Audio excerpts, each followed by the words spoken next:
And very nice presentation by Tali anyway. It was so good to see a customer in Suriname already doing a lot of the things that I spoken about before. And now we're going to talk about digital twins in the session.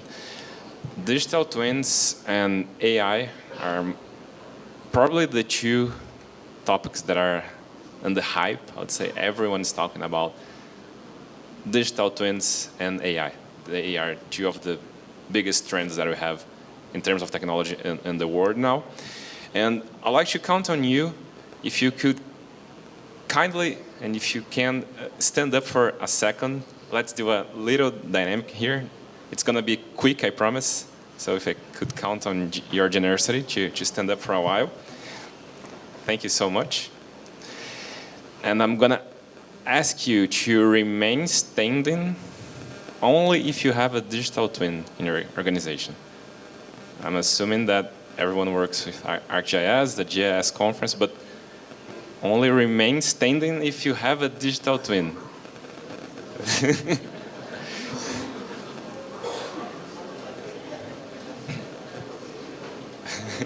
No.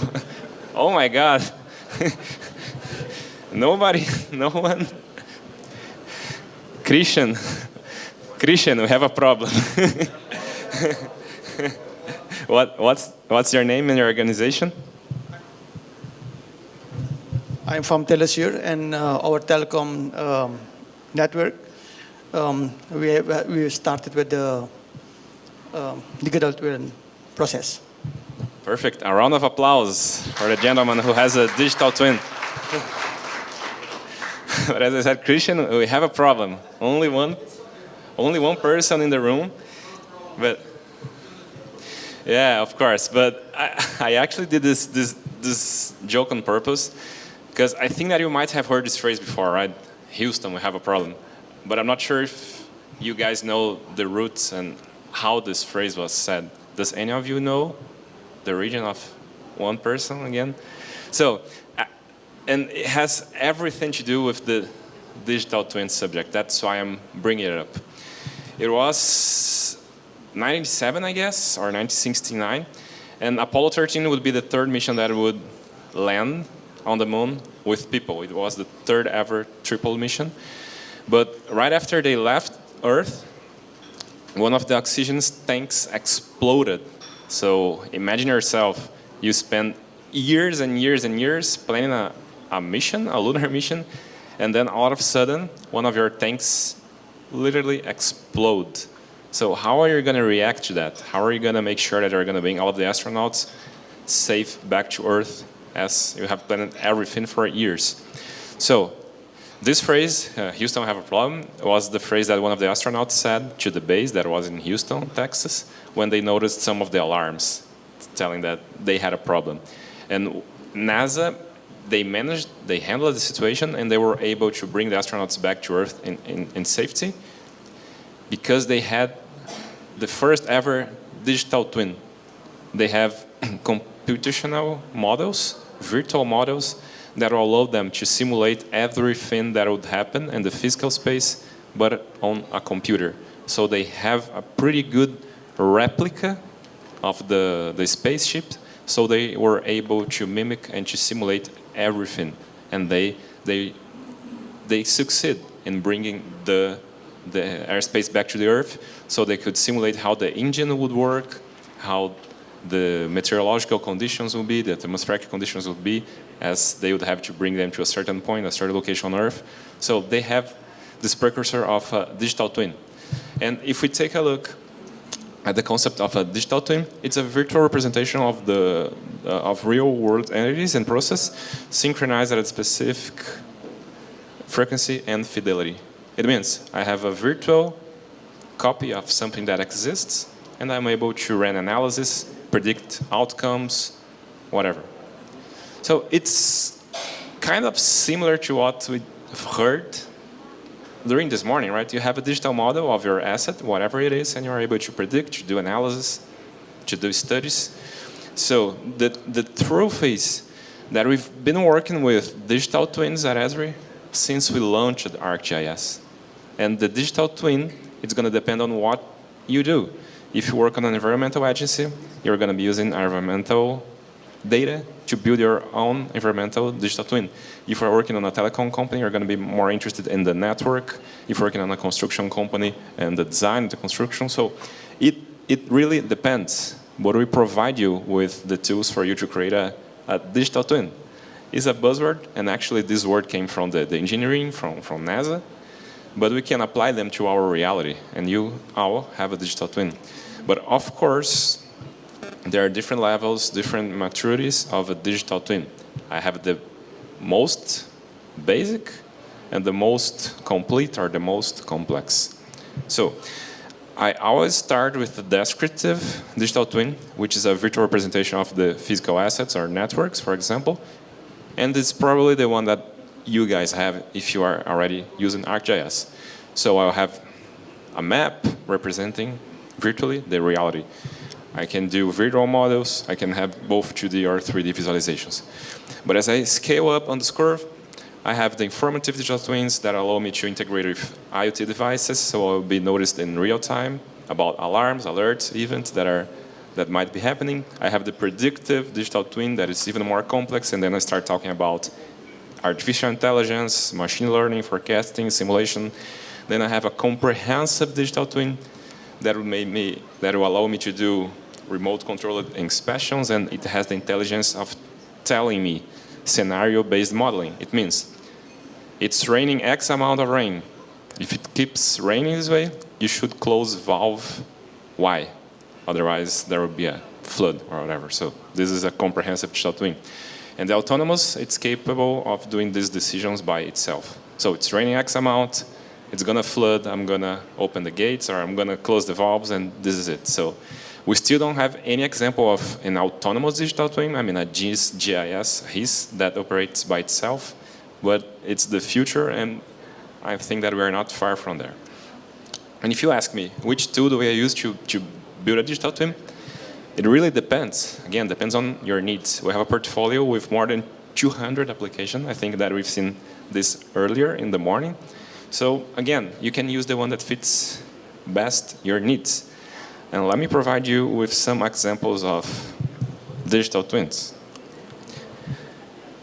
This is the city of Zurich. Oops. Let me close the presentation and start once again. All right. So this is the city of Zurich in Switzerland. And here I can already see different elements coexisting.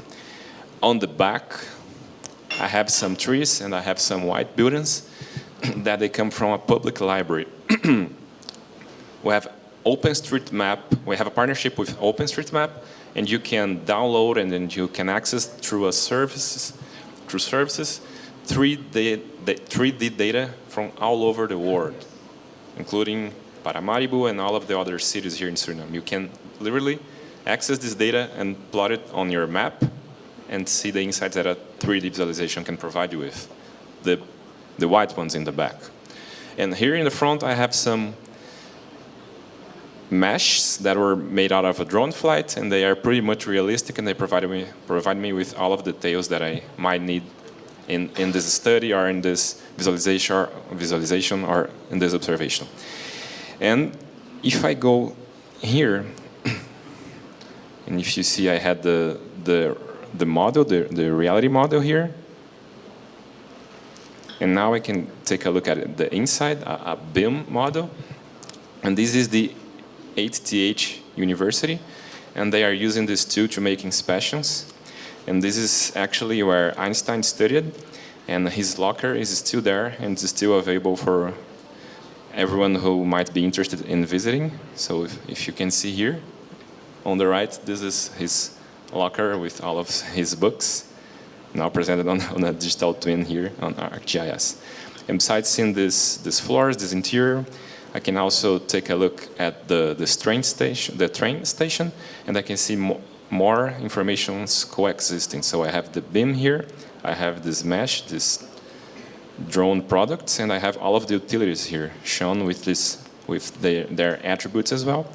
And I can take a look at the inside of the train station and see how realistic it is. It's an engineering product information. This is the famous BIM that I was talking about, but now I'm checking the BIM on a web browser along with several other data and several other information in a very seamlessly way. And I can also put on the top of the BIM data point clouds.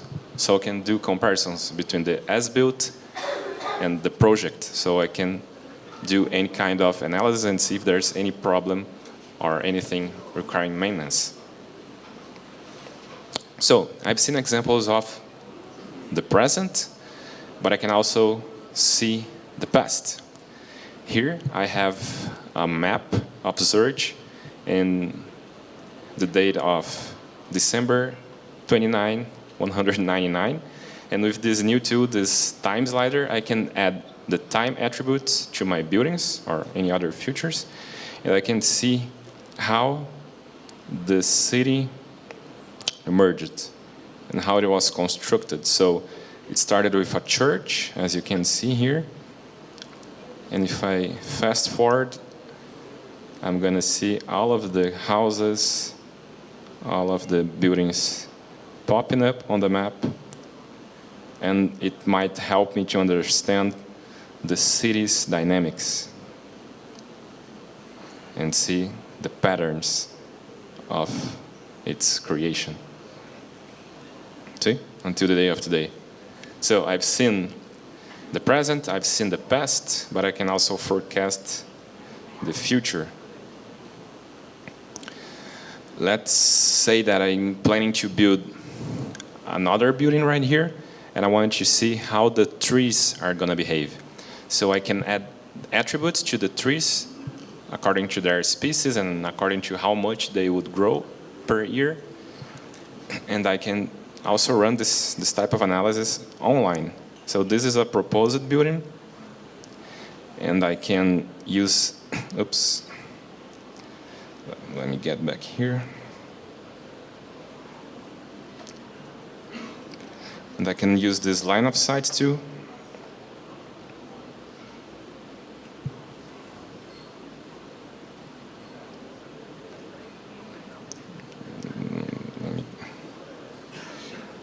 Apparently, okay.